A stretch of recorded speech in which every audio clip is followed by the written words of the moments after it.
नमस्कार। कैसे हैं आप लोग? उम्मीद करती हूँ आप लोग अच्छे से होंगे। हिंदी आरोह काव्य खंड में आज का विषय है कविता के बहाने। इस पाठ के कवि हैं कुंवर नारायण जी। तो पाठ शुरू करने से पहले कवि के जीवन परिचय के बारे में जान लेते हैं। कवि कुंवर नारायण जी का जन्म 19 सितंबर सन 1927 को उत्तर प्रदेश में हुआ था। इनकी प्रमुख रचनाओं में चक्रव्यूह इनकी प्रमुख रचना है जो 1956 में प्रकाशित हुई और इनका काव्य संग्रह में इनके परिवेश, हम तुम, अपने सामने, कोई दूसरा नहीं, इन दिनों, ये क्या है? इनका काव्य संग्रह है। आत्मजयी इनका प्रबंध काव्य है। आकारों के आसपास इनका कहानी संग्रह है कुंवर नारायण जी का। आज और आज से पहले कुंवर नारायण जी का समीक्षा लेख है। मेरे साक्षात्कार सामान्य लेख है इनका। कुंवर नारायण जी को प्रमुख पुरस्कारों से सम्मानित किया गया, जिसमें साहित्य अकादमी पुरस्कार, कुमारन आशान पुरस्कार, व्यास सम्मान पुरस्कार, प्रेमचंद्र पुरस्कार, लोहिया सम्मान पुरस्कार और कबीर सम्मान आदि पुरस्कारों से इन्हें सम्मानित किया गया। ना जाने कब से बंद, एक दिन इस तरह खुला घर का दरवाज़ा, जैसे गर्द से ढकी एक पुरानी किताब। गर्द से ढकी हर पुरानी किताब खोलने की बात कहने वाले कुंवर नारायण जी ने सन 1950 के आसपास काव्य लेखन की शुरुआत की।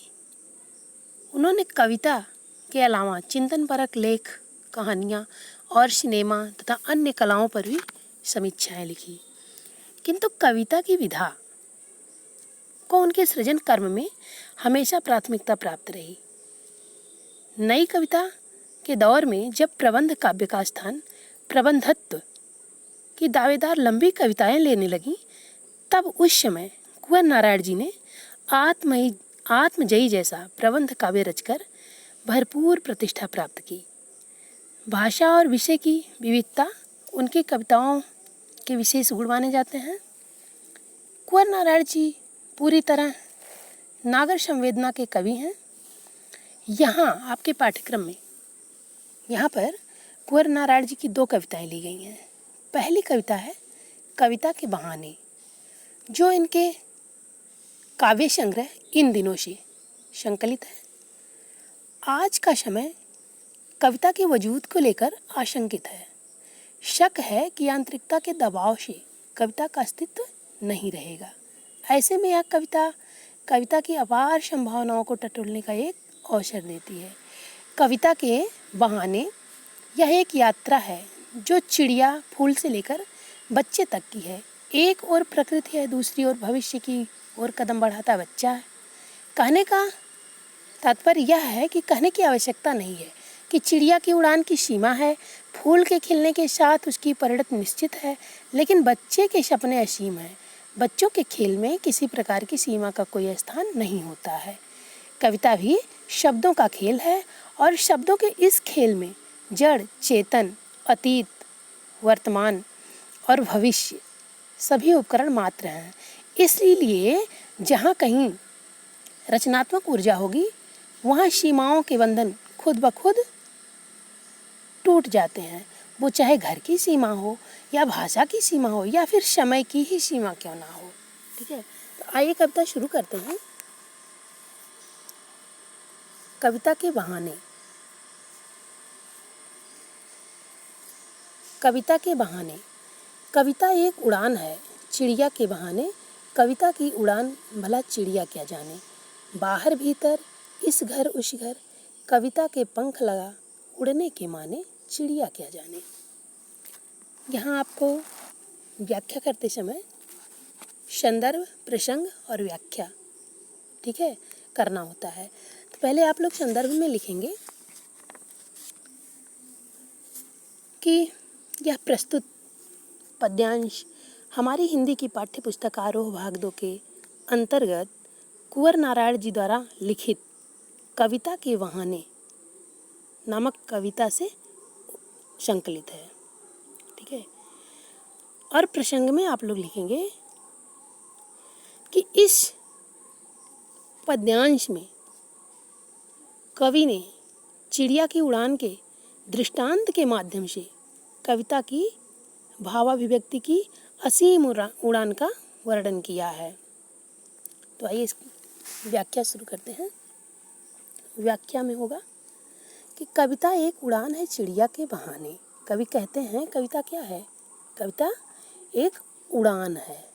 ठीक है, कविता एक उड़ान है। किस बहाने? चिड़िया के बहाने। यहाँ कवि के कहने का तात्पर्य है कि कविता एक उड़ान है चिड़िया के बहाने, मतलब कविता भी उड़ान भरती है। कैसे उड़ान भरती है? चिड़िया के बहाने। जिस प्रकार से चिड़िया ऊंची उड़ान भरती है, वैसे ही कविता लिखते समय कवि ही अपनी अभिव्यक्ति की ऊंची उड़ान भरता है। ठीक है, कवि का जो मन होता है वो भावों को अपने अभिव्यक्त करने के लिए अत्यंत ऊंची उड़ान भरता है कि किस प्रकार से, किस माध्यम से कविता को वह रुचिपूर्ण रोचक बना सके। ठीक है, इसलिए यहाँ कहते हैं बाहर भीतर इस घर उस घर कविता के पंख लगा उड़ने की माने चिड़िया क्या जाने। कवि कहते हैं यहाँ कवि अपनी जो उनकी अभिव्यक्ति है, मन की उनकी जो भावनाएं हैं, जो कवि अपनी कविता के माध्यम से व्यक्त करना चाहता है, तो कवि यहाँ कह रहे हैं कि अंदर बाहर के अनुभव और प्रत्येक घर के अनुभवों के द्वारा अपने मनोभावों को कवि व्यक्त करता है। अर्थात अपने सांसारिक अनुभवों के आधार पर कवि कविता की रचना करता है। कविता में कवि की उड़ान सीमाओं के बंधनों से पूर्णतया दूर रहता है। ठीक है, कवि की उड़ान की कोई सीमा नहीं रहती है। इसमें कवि कहते हैं चिड़िया क्या जाने, कविता के पंख लगा उड़ने की माने। और चिड़िया क्या जाने कि कविता की उड़ान क्या होती है। कविता के पंख लगा उड़ने की माने, कविता में कवि जब अपने भावों को व्यक्त करता है तो उसमें जैसे पंख लग जाता है। ठीक है, वो बहुत ऊंचा उड़ान भर देता है वो कविता। उसकी उड़ान को भला चिड़िया क्या समझ सकती है? चिड़िया की उड़ान की एक सीमा है। ठीक है, कहने का तात्पर्य यह है कि चिड़िया की उड़ान की एक सीमा है, एक निश्चित सीमा तक ही चिड़िया उड़ान भर सकती है। लेकिन कवि जब कविता की रचना करता है तो उसके मनोभावों का जो उड़ान होता है कविता के माध्यम से व्यक्त करने के लिए, उसकी उड़ान की कोई सीमा नहीं होती है। ठीक है, तो यहाँ विशेष में होगा बच्चों कि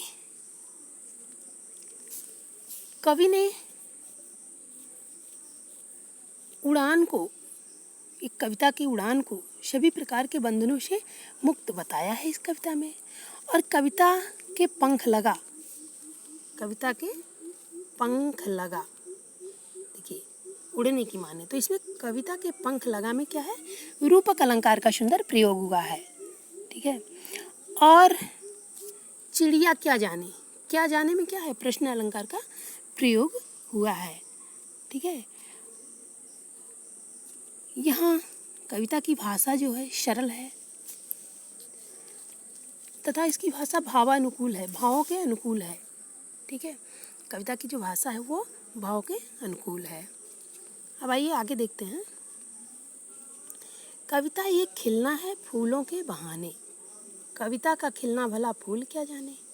बाहर भीतर इस घर उस घर बिना मुरझाए महकने के माने फूल क्या जाने।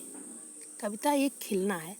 कविता यहाँ कवि लिखते हैं कि कविता एक खिलना है फूलों की बहाने। कवि के कहने का तात्पर्य है कि कविता की रचना करते समय कवि का जो मन होता है फूलों की तरह प्रसन्नचित रहता है। क्यों रहता है? क्योंकि कविता में कवि के भावों की सुंदर अभिव्यक्ति करनी होती है, इसीलिए वो हमेशा प्रसन्नचित रहता है। कविता एक खिलना है फूलों के बहाने। फूलों के बहाने कविता का खिलना माना गया है। यहाँ कवि के कहने का तात्पर्य है कि जिस प्रकार से फूल, हाँ एक चीज़ और है, कविता का खिलना भला फूल क्या जाने। कवि कहते हैं जिस प्रकार से फूल खिलता है और उसकी खुशबू, महक जो उसकी होती है, खुशबू जो होती है, तो जब फूल खिलता है तो अपनी महक बिखेरता है, खुशबू बिखेरता है। उसी प्रकार से कविता भी एक खिलना है फूलों के बहाने। ठीक है, लेकिन फूल के खिलने की एक सीमा होती है। कि कुछ समय के लिए ही फूल खिल सकता है, उसके बाद वह मुरझा जाता है, उसकी महक फीकी पड़ जाती है। लेकिन कविता जब खिलता है, कविता का खिलना भला फूल क्या जाने। कवि कह रहे हैं कविता के खिलने को फूल भला क्या जान सकता है, क्योंकि फूल एक सीमा तक ही एक निश्चित समय तक ही खिल सकता है। उसका जो महक है वो जब फूल मुरझा जाएगा तो वो धीरे धीरे स्वतः समाप्त हो जाएगी। लेकिन कविता जब महकती है, ठीक है, बिना मुरझाए महकने की माने, कविता की जो महक होती है वो हमेशा बनी रहती है। उसके महकने की कोई सीमा नहीं होती, कविता के खिलने की कोई सीमा नहीं होती है। इसीलिए कविता का खिलना फूल भला क्या जाने। ठीक है, तो यहाँ भी बच्चों देखिए, फूल क्या जाने में प्रश्न अलंकार का प्रयोग हुआ है। और मुरझाए महकने, देखिए बिना मुरझाए महकने, यहाँ मुरझाए महकने में माँ वर्ण की आवृत्ति एक से अधिक बार हुई है, इसलिए यहाँ क्या है, यहाँ अनुप्रास अलंकार का प्रयोग हुआ है। यहाँ कवि ने इस कविता के माध्यम से साहित्य को बंधन रहित बताया है। ठीक है, कि कविता की रचना जब भी होती है तो उसमें कोई बंधन नहीं होता है कवि के लिए। भाषा इसकी सरल एवं स्पष्ट है, जैसा कि आपको हमने समझाया। भाषा भावानुकूल है, भावानुकूल भाषा का प्रयोग कवि ने किया है। अब आइए आगे देखते हैं। कविता एक खेल है बच्चों के बहाने, बाहर भीतर यह घर वह घर, सब घर एक कर देने के माने, बच्चा ही जाने। कविता एक खेल है बच्चों के बहाने। कवि कहते हैं कविता क्या है, कविता एक खेल है। यहाँ कवि क्या कहते हैं, कविता एक खेल है। कवि जब कविता लिखते हैं, कविता लिखते समय कवि का मन बच्चों के समान हो जाता है। जिस प्रकार से बच्चा घर के अंदर बाहर, अपने घर पराए घर, सभी घरों को एक जैसा समझकर खेलता है। ठीक है, कोई छोटा बच्चा है वो खेलता है अपने घर के समान ही वह अपने बगल वाले घर को भी समझता है। ठीक है, उसके घर को भी वो अपने जैसा मानकर वहाँ खेलता है। उसी प्रकार कवि का मन होता है जो सभी जगह पहुँच जाता है। ठीक है, अर्थात उसके लिए कोई सीमा नहीं होती है। कवि के मन के लिए कोई सीमा नहीं होती है, वह हर जगह पहुंच जाता है। जब कविता की रचना कवि करता है तो उसका मन हर जगह पहुंच जाता है। कैसे पहुंच जाता है, जिस प्रकार से बच्चे के मन में कभी अपने पर आए, सब घर एक कर देने के माने, जिस प्रकार से बच्चे के मन में कभी अपने और दूसरे का भाव नहीं होता, अपने पराये का भाव कभी नहीं होता। किसी बच्चे को आप देखिए, उसके मन में अपने पराये का भाव नहीं होता, वह सभी घर को एक समझता है, अपने घर के समान समझता है, और वही समझकर वह सभी घर में खेलता है। ठीक है, उसी प्रकार से कहने का तात्पर्य है कवि का मन भी अपने पराये की भावना से ऊपर उठकर सभी को एक समान समझकर कविता की रचना करता है। अर्थात जब कवि कविता की रचना करने के लिए बैठता है तो अपने भाव की अभिव्यक्ति करते समय वह सब कुछ भूल जाता है, अपने पराये का भेद भी भूल जाता है। तो यहाँ भी बच्चों आप देख ही रहे हैं कि कविता की भाषा भावानुकूल है, भाषा सरल है। ठीक है, और इस पद्यांश में कवि ने कविता को बच्चों के खेल के समान बताया है। जैसे बच्चों के खेलते समय कोई बंधन नहीं होता है, उसी प्रकार से कविता की रचना करते समय कवि के लिए अपने मनोभावों को व्यक्त करते समय कोई बंधन नहीं रहता है। ठीक है, कविता मुक्तक छंद में रचित है। हम उम्मीद करते हैं हमने आपको जितना समझाया आपको अच्छे से समझ में ज़रूर आया होगा।